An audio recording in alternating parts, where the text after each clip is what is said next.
All the marbles in the AFC are on the line this week. Chiefs versus Bengals. He's Dan Harms. I'm Ryan Tracy. This is the Game Plan and Primer. Gary's going to give you all the stats you need to know coming up in a little bit. Make sure you like, sub, and hit the bell. Welcome to RGR. This is what we do. Not just Chiefs, any matchup, but this one in particular is going to be a lot of fun. And you guys might have heard, there's an ankle situation going on in Kansas City. This guy seems to be, I don't know, Arnold Schwarzenegger times 10. I mean, how impressive are you? And how important is the fact that he's able to run around in practice? Do you expect Patrick Mahomes to be 100%? No, I don't expect him to be 100%, but I don't think that matters so much because if you guys, again, you missed it, I did a film review this past week on what he did at the line of scrimmage against the Jaguars. That's equally as impressive against a team that was really getting after the quarterback and trying to send blitzes and also trying not to get beat deep at the same time. So he'll be able to manage the pocket as long as the offensive line continues what they did against the Jags. I think they played pretty well, but you don't have to have 100% mobility. If you can move around in the pocket, use those micro movements that he has used, that you see Joe Burrow use a lot. It's all those micro movements, those shifts. Try to get a little bit out of the way here, a little bit out of the way there. You can make defenses pay because I think that the Bengals are going to want to blitz a little bit more in this game to try to get after an unhealthy Patrick Mahomes. So I'm not super worried about it, but at the end of the day, he's going to go out there no matter what level of health he is, and he's going to give his best. And that's number one. Protect Patrick Mahomes. Let this guy be the leader that he is and attack the other team. That means it's got to come from Orlando Brown. We know there's a matchup out there on the edge against him, especially when they get into the wide nines. They know they're going to try to confuse Trey in particular. They're going to attack his gap with some blitzes, some zone blitzes as well. Protection is job number one. If you do that, it keeps you in the ballgame. I don't know that it turns the tide in terms of a positive, but in terms of a negative, it could be the thing that turns the tide. Do you think that they're up to the task? Yeah, I think they are. Well, we're going to kind of see how the offensive line manages with Mahomes not being able to move around as much.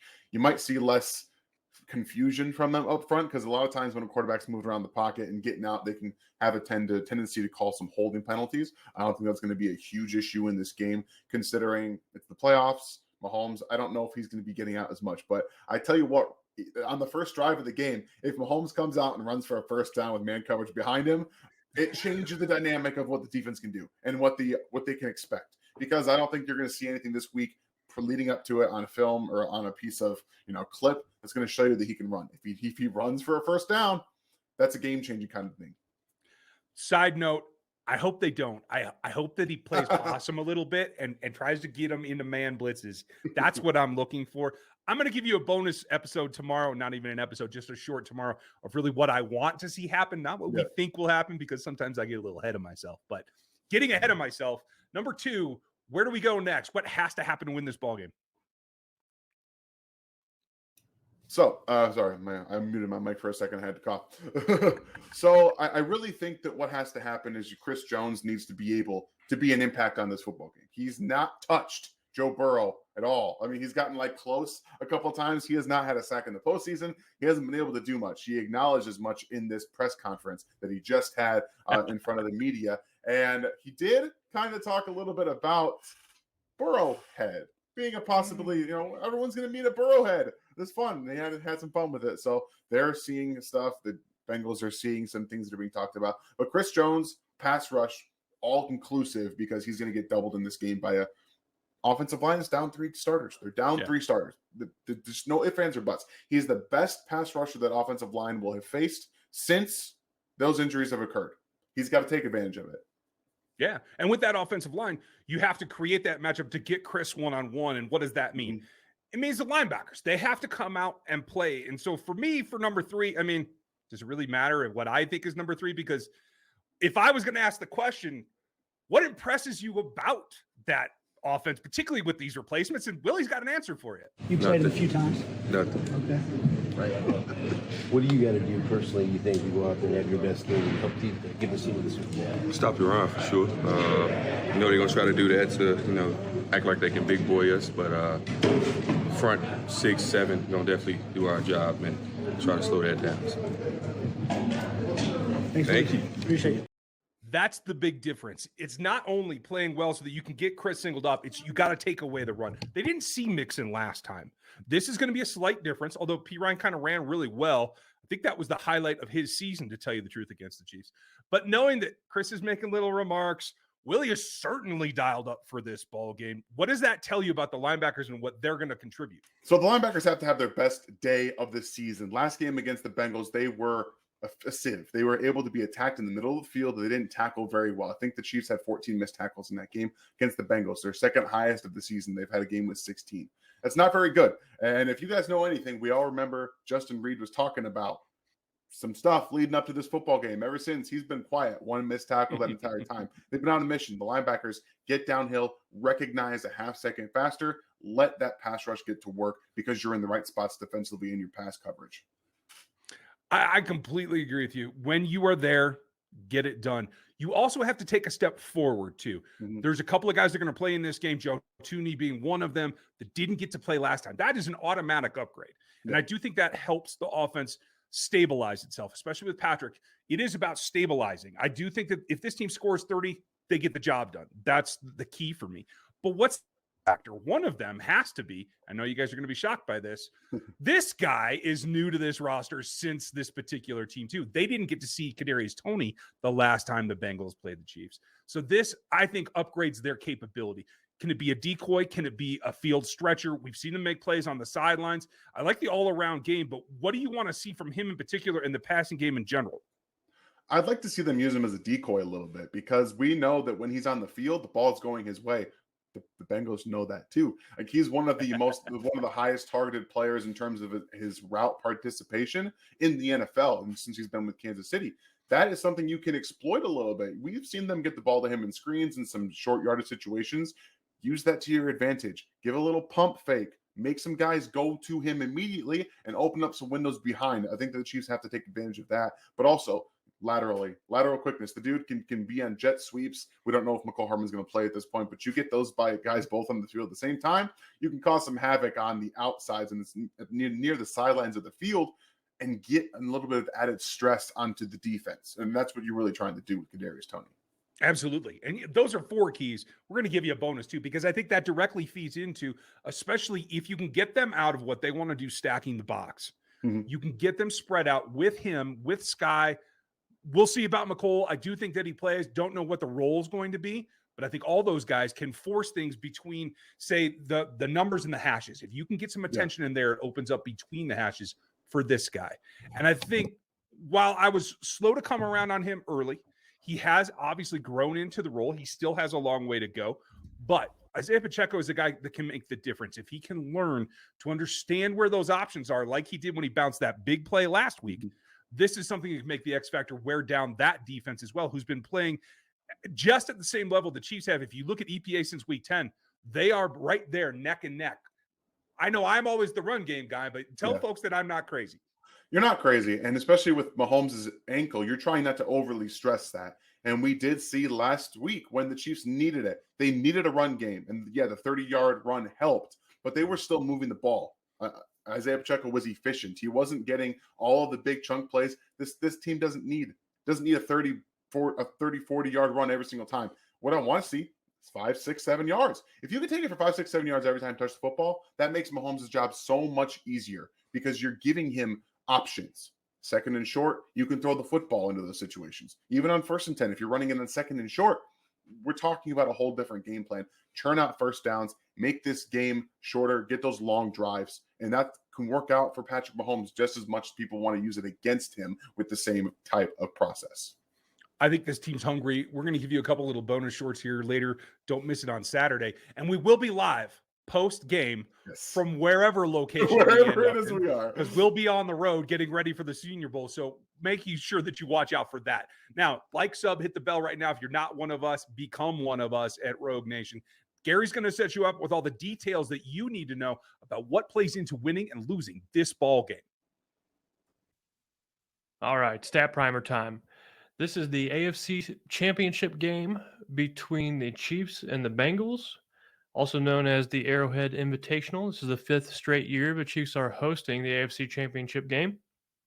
All in all, the Chiefs have played 33 games versus the Bengals. Actually, this is going to be the 33rd matchup with the Bengals, and all time they have a 14-18 record versus Cincinnati.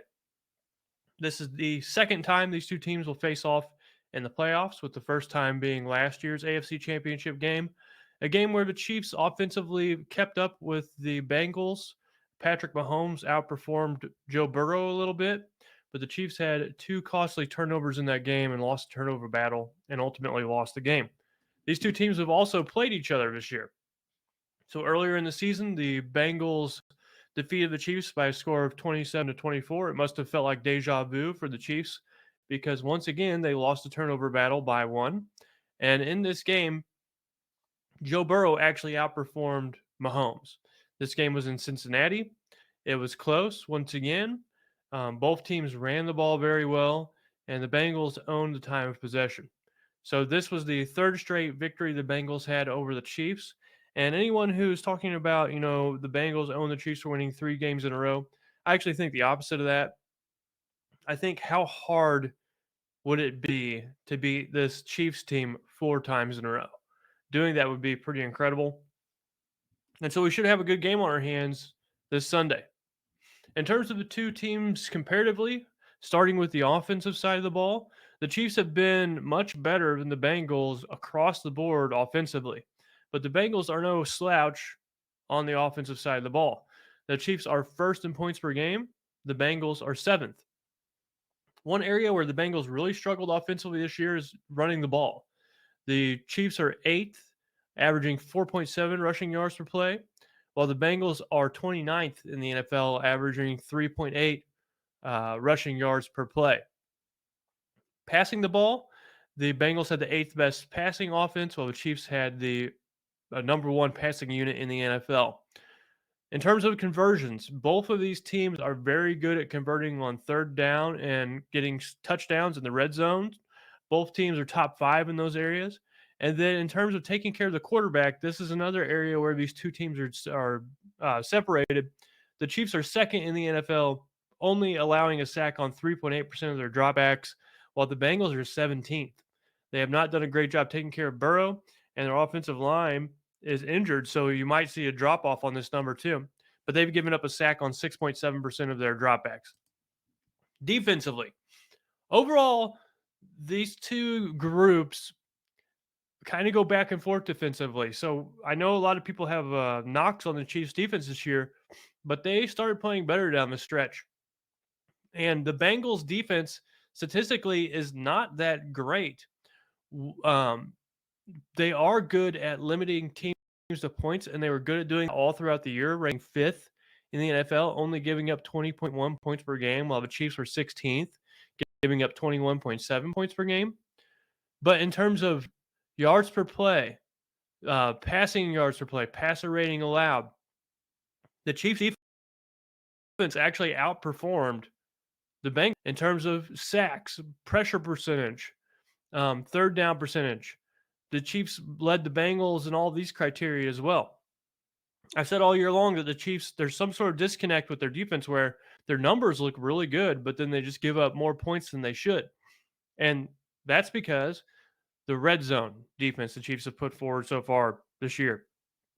They rank 31st in red zone defense, and this is where the Bengals really separate themselves from the Chiefs because they rank ninth in red zone defense, giving up a touchdown 52% of their opponent red zone opportunities.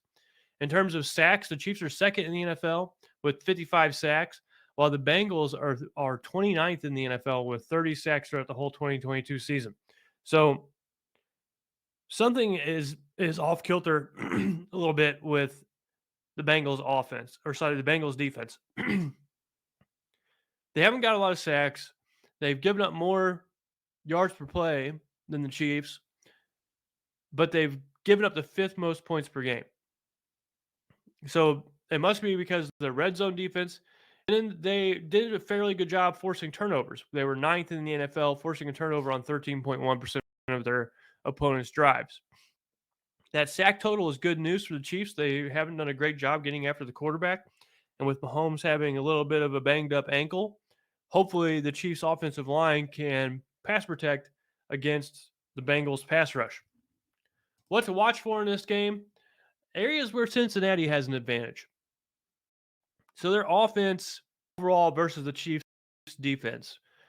And their offense ranked 7th in the NFL, scoring 26.1 points per game, while the Chiefs defense gave up 21.7 points per game, which was 16th in the NFL.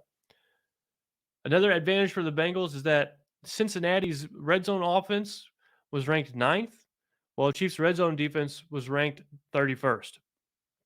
So if the Chiefs are going to do something impressive in this game, it starts with red zone defense. If the Chiefs can keep the Bengals from scoring touchdowns, it's really going to help their chance for winning. However, I will say the Chiefs actually statistically have much more advantages than the Bengals did. In terms of Kansas City's advantages, their pass protection versus the Bengals pass rush. So they had the second best pass protection in the NFL, while the Bengals were 29th in total sacks. Then you have the Chiefs passing offense versus the Bengals passing defense. The Chiefs passing offense was number 1 in the NFL, while the Bengals passing defense was number 17. So the Chiefs should be able to take advantage of this defense for the Bengals. A lot of talk is that the Bengals defense is really, really good, but in terms of defending the pass, they were bottom half of the league. So you want to see the Chiefs offense take advantage of that. Then you have the Chiefs third down offense versus the Bengals third down defense. The Chiefs were second in third down offense conversion rate, while the Bengals were 20th in getting teams off on third down. So the Chiefs are actually much better on third down than the Bengals. Then you have the Chiefs pass rush versus the Bengals pass protection. The Chiefs are second in sacks, while the Bengals gave up the 17th most sacks. In terms of strength versus strength, this is where the two teams were strong. The Chiefs' red zone offense versus the Bengals' red zone defense. So Chiefs had the second best red zone offense, while the Bengals had the 9th best red zone defense. What this game comes down to, after analyzing all these little statistical points, red zone opportunities. How do teams do in the red zone? You have protection of Mahomes, protection of Burrow. So it's a game that's going to be won in the trenches through pass protection and taking care of the ball, running the ball, and then how teams fare in the red zone. Red zone is going to be huge in this one. If the Chiefs sack Burrow more than Mahomes is sacked, they don't turn the ball over, and they can hold the Bengals to roughly around 50% in the red zone, I think the Chiefs will win this game. If they don't do any of those three, anything could happen in this one. As far as predictions go for this game, we all love the Chiefs here, so all 4 of us are picking the Chiefs. Ryan's picking the Chiefs 31-30. Dan's picking the Chiefs 27-24. I'm picking the Chiefs 23-17. And Seth is picking the Chiefs 33-30. I'm picking a lower score game because it's going to be cold. I think this is going to be one of those games where teams play ball control offensively and run the ball more. I think the defenses stand out a little more. And I just have a gut feeling it's going to be a lower scoring game. But with that said, what are your predictions for the game? Let us know in the comments. If you like what you see here, make sure you like the video. Make sure you subscribe if you haven't done so already. And tell all your friends and family about us so we can meet our subscriber goal that we've been trying to reach here for a while. All that said, here's to an awesome AFC Championship game between the Chiefs and the Bengals. Here's to Mahomes' ankle holding up, and here's to a good injury-free game where the better team wins. I think that's all we can ask for. We want the best teams in the Super Bowl. So let's root for the Chiefs. Hopefully they're the better team on Sunday. But that's a wrap. Thanks for stopping by. This is RGR Football, signing out. Thanks for watching this video from the team at RGR Football. Click these videos to see more and subscribe to RGR Football.